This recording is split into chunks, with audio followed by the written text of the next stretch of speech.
Kenapa? AX1 plus B1 plus C sama dengan 0. Karena Q1-nya terletak di garis ini. Sama dengan yang B juga demikian. Karena Q itu adalah X1, Y1, Z1 ya. X1, Y1, Z1 ya. Maka apa? Maka tentunya memenuhi persamaan AX1 ditambah B1 tambah C Z1 ditambah D sama dengan 0 ya, sehingga D sama dengan ini, dan ini diganti ya, nilai dari min AX1 dikurangi BY1 dikurangi C Z1 itu diganti dengan D. Nah ini contoh ya, distance between a point and a plane ya, contoh dari titik dan bidang.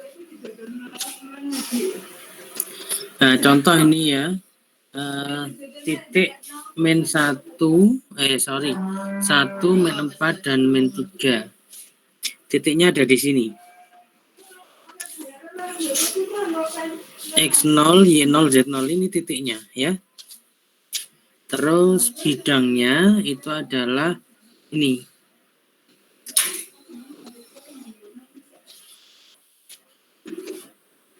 Bidang 2X min 3Y ya, ditambah 6Z sama dengan min 1.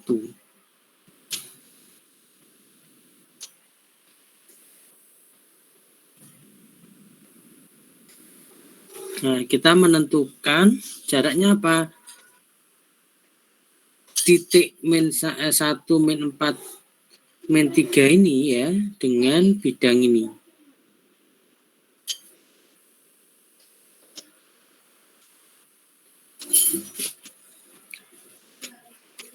Nah, kita menggunakan formulasi ini ya.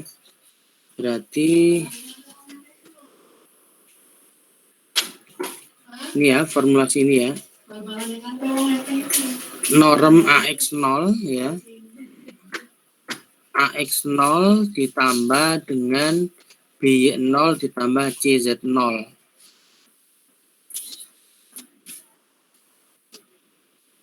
Nah, ini.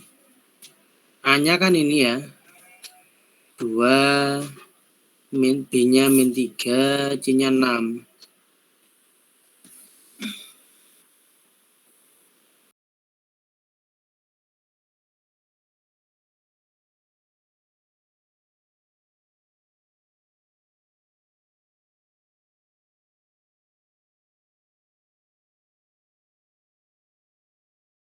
Ini sama dengan 1 ya, karena ini kan AX plus BY plus CZ plus D sama dengan 0 ya, sehingga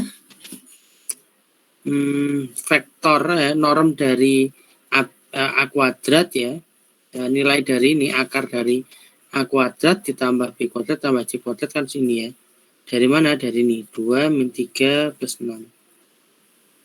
Nah, ini yang atas pembilangnya ketemu norm min 3 ya, mutlak min 3 sama dengan 3/7. Jadi jaraknya ini ya, ini adalah 3/7. Nah, ini 3/7.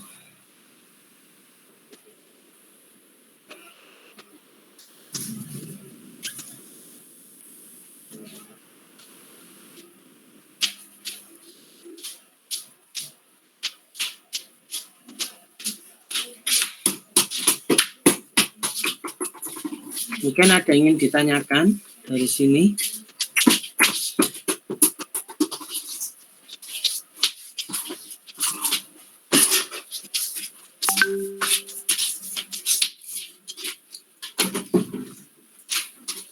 Nah, ini disebut sebagai initial point dari vektor Q P0 ya. Kita lihat bahwa Q itu termuat di dalam bidang. Di dalam bidang mana? AX plus BY plus CZ plus D sama dengan 0. Sehingga apa? X1, Y1, Z1 itu termuat di mana? Di bidang. Sehingga jelaslah ya, memenuhi ini AX1 ditambah BY1 tambah CZ1 tambah D sama dengan 0. Gini loh, Misalkan teman-teman punya garis ya, garis Y sama dengan AX plus B gitu ya. Nah, terus punya titik. Titik itu ada di garis ya. Titiknya adalah misalkan X1, X2 ya. X1, X2. Nah, pasti X1, Y1 misalkan ya. Pasti ada persamaan baru yang dibentuk dari persamaan garis itu, yaitu apa? Y1 sama dengan AX1 ditambah B.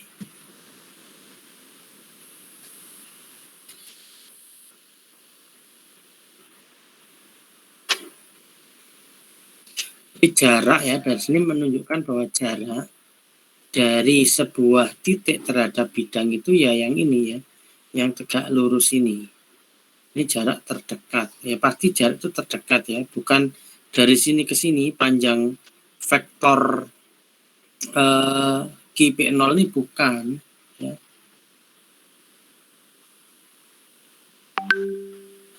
Nah, sama dengan ini ya. Jadi proyeksi vektor ya vektor P0 melalui bidang ini.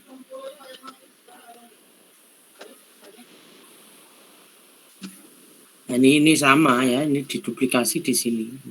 Ini D-nya ini juga sama, ini D, ini juga D.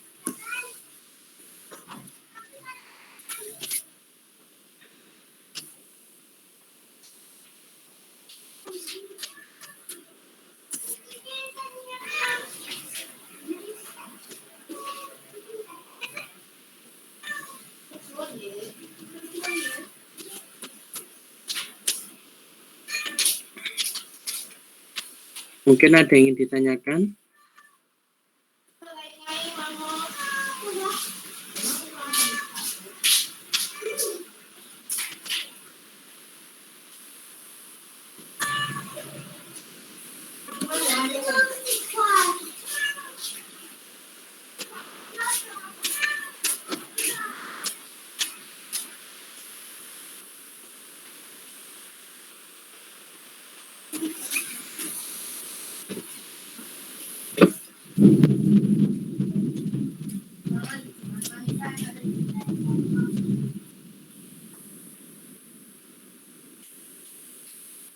Nah, kalau misalkan ada dua buah bidang ya yang paralel atau yang sejajar ya, jaraknya di mana?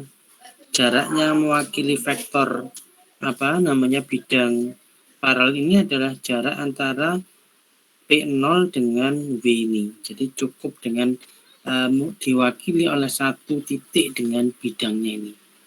Sehingga kita tetap bisa menggunakan distance ini ya, distance ini. Kita tetap bisa menggunakan distance itu.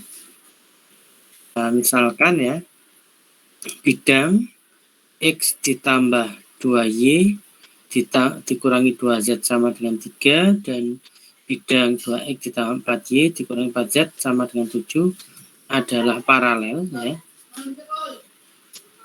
Sehingga 1, 2, min 2 ini dari mana? 1, 2, min 2 ya.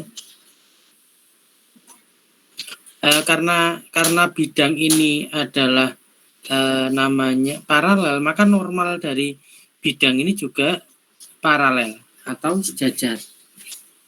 Nah ini karena kedua bidang itu adalah paralel, maka normal dari kedua bidang itu adalah paralel juga. Ya. Nah, di sini kita bisa memilih sebarang titik of plane and compute its distance to other planes. Ya. Misalkan kita ngambil Y dan sama dengan Z sama dengan 0 pada persamaan ini ya, X ditambah 2Y dikurangi 2Z sama dengan 3, kita dapatkan titik 3,00 ya. Jadi jika YZ-nya 0 ya, ini 0, maka kita dapatkan X-nya adalah 3,00 ya. Ini pasti berada di dalam bidang ini. Ya, kita mencari ya jarak antara P0 dengan bidang ini, bidang 2X ditambah 4Y dikurangi 4Z sama dengan 7 ya. Jadi cara yang sangat cerdik ya sebenarnya ini. Kita cukup mencari satu titik ya pada satu bidang itu ya. Sebutkan kita bisa milih sembarang ya. Nah, kalau misalkan di setting Y dan Z-nya 0 berarti kan 300 itu salah satu titik yang berada di dalam bidang itu. Nah, karena di sini dijamin bahwa jarak antara dua bidang itu sama dengan jarak antara titik dengan satu bidang itu ya. Sehingga untuk mencari jarak antara bidang pertama dan kedua yang notabene ini paralel, kita sama mencari dengan jarak antara titik P0 ini dengan bidang. Yakni ya dengan menggunakan persamaan di atas ya. Nah, ini kan P0 dengan bidang ini itu adalah 2 kali 3 ditambah 4 kalikan 0 ditambah min 4 kalikan 0 dikurangi 7. Nah, dari mana 7 ini? Karena ini adalah D-nya ya. D-nya adalah min 7 ini. Dibagi dengan akar ya. Akar dari norm ya, atau norm ya. Akar dari ini, dari normalnya ya. 2, 4, min 4. Yang dikuadratkan 2 kuadrat ditambah 4 kuadrat ditambah min 4 yang dikuadratkan. Nah, hasilnya adalah 1/6. Mungkin dari sini ada yang ingin ditanyakan?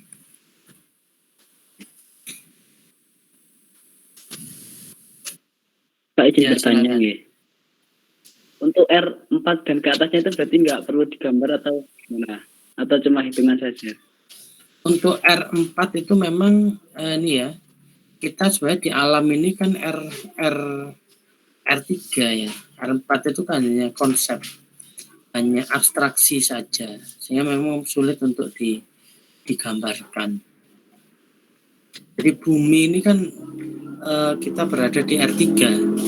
R4 itu hanya sebuah konsepsi yang sulit untuk digambarkan. Misalkan di R3 ya, ini bumi itu sudah cukup diwakili dengan R3. Bumi mulai dari Amerika ya. Nah, itu cukup diwakili dengan R3. Mana ini tadi R3?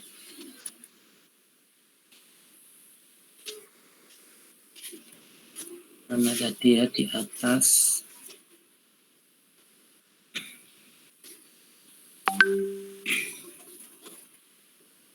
Nah, ini ya. Cukup diwakili dengan ini R3 ini. Memang itu kelebihan matematika di situ ya, membayangkan sesuatu yang memang belum secara visible dijumpai. Bahkan ya konsep segitiga pun adalah konsep yang sebenarnya dalam bahasanya itu nggak berwujud tapi konsep itu ada di lapangan ya. Di lapangan itu tidak bisa diraba, tapi itu betul ada gitu loh. Tapi itu ada, konsep segitiga itu ada. Tetapi ketika teman-teman mencari, silakan ya, kamu tangkap segitiga mana, bawa ke saya, tidak akan pernah ada. Karena yang ada selama yang ada dalam di ini adalah dimensi 3 ini. Pak, saya bawa segitiga ini, itu bukan segitiga ya, meskipun kertas tipis itu yang kalian bawa kertas itu ya, itu bukan segitiga, bukan segi 4, itu adalah balok ya, meskipun itu adalah tisu ya, kertas tisu yang sangat tipis ya, itu sebenarnya adalah konsepsi dari balok lah Pak. Segitiga persegi panjangnya mana, itu hanya konsep ya, konsepsi ya, abstraksi yang di alam tidak ada bendanya. Tidak ada bendanya di alam itu tidak ada. Di persegi panjang itu tidak ada bendanya. Yang ada hanya konsepsinya. Sama dengan R4 ini ya. R4 ini dimensi tidak bisa digambarkan ya. Nah, itu Mas. Tapi orang matematika hebat ya, ada Rn ya.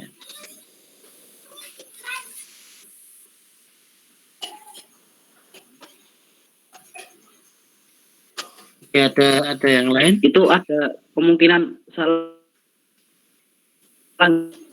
enggak Pak? Kalau ternyata emang dimensi 4 ditemukan. Kenapa Mas? Halo? Ya. Dari hitungan itu bisa salah enggak Pak? Kan Mohon maaf gak jelas suaranya. 4 kan belum ditemukan. Nah ternyata nanti pas ditemukan berbeda sama rumusnya, itu berubah nggak Pak ini? Ini kan konsepsi ya. Halo, konsep dari. Apakah jelas Pak? Ya, jelas. Konsepnya apakah ada, bisa ya? Berbeda ketika. Tapi yang jelas bahwa ini matematika itu bergerak dengan deduktif ya. Matematika bergerak dengan deduktif. Dan konsepnya secara konsep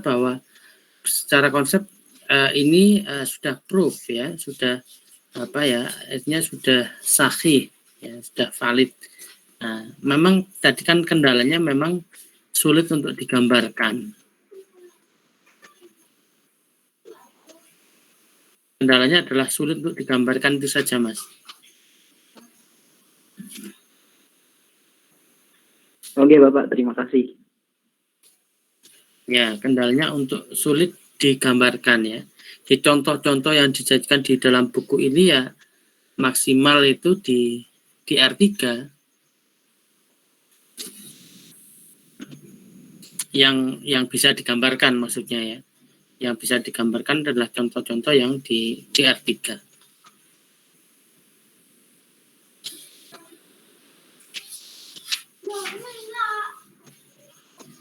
Mungkin ada lagi selain Mas Fikran?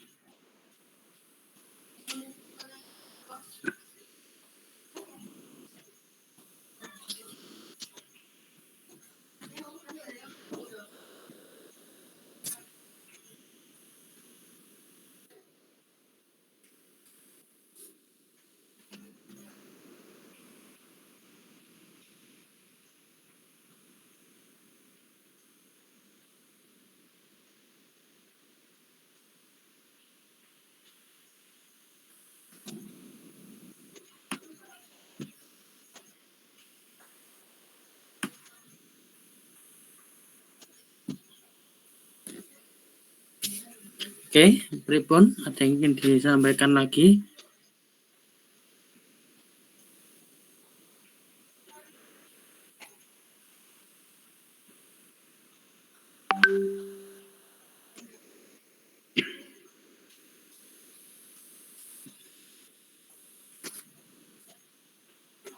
Oke ya, kalau tidak ada mungkin dicukupkan ya. Perjumpaan kita sampai di sini ya. Nanti bisa dilanjutkan via chat pribadi jika ada yang ingin ditanyakan. Malah kita baca doa kafaratul majelis. Bismillahirrahmanirrahim. Subhanakallahumma wa bihamdika asyhadu an la ilaha illa anta astaghfiruka wa atubu ilaik.